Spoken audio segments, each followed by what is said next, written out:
completing this topic, you will be able to explain the term programming and use comparison and logical operators. So let's begin with the basics of programming. Hi. Oh, hang on a minute. That's my mom on the phone. Hi, Ma. Hi, sweetie. Did you have lunch?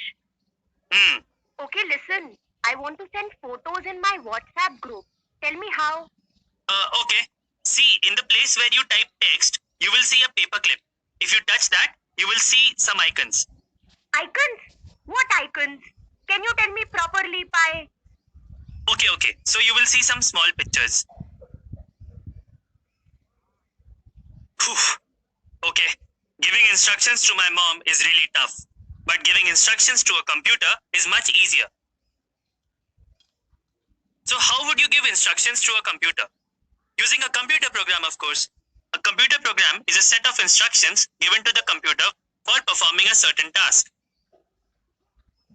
Computer programming involves two basic steps: planning an algorithm for a task and writing a program based on the algorithm using a programming language. After a program is written, compilers and interpreters take over. Modern computer hardware works on the principle of Boolean algebra and is capable of executing statements in binary language, that is, zeros and ones. Higher level programming languages like Python provide a predefined set of keywords using which the program is coded. In the Python context, this code is what we call a program. A compiler or interpreter software translates the code, also known as source code, into processor-readable format so that it can be executed to perform the desired task.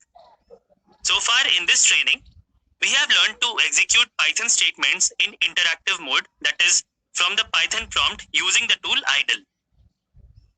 The interactive mode is a good way to try out the language syntax and get comfortable with Python. However, the interactive mode is not suitable when it comes to automate certain processes. Instead of writing and executing one statement at a time from the Python prompt, it is better to store all statements in a text file with .py extension.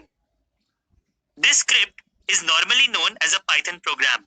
We can execute it from the command line or from the run menu of idle. To create a Python script file using idle, we first select File and then New. Now we enter some code and save it as test.py.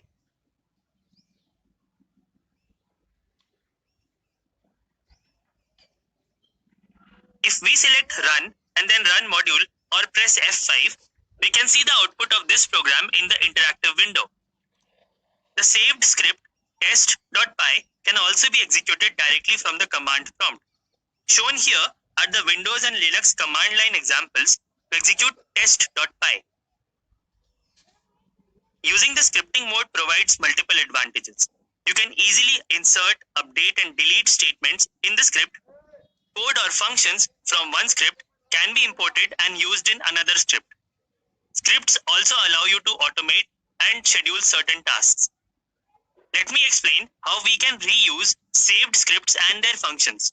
The most common use is to import scripts. This is known as calling the script or function. Let us assume there is a function called draw, which draws a straight line to a given coordinate and is written in a script called line.py. Now, while creating a script to draw a square, you can import the draw function from the line script while beginning from the point A. Then, after reaching the point B, you can again use the draw function to draw the line till the point C.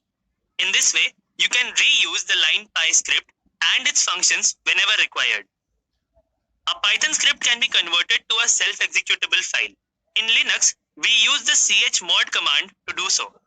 For Windows, the py2exe utility converts a script file with .py extension to an executable. You can refer to the helper text below to learn more about this.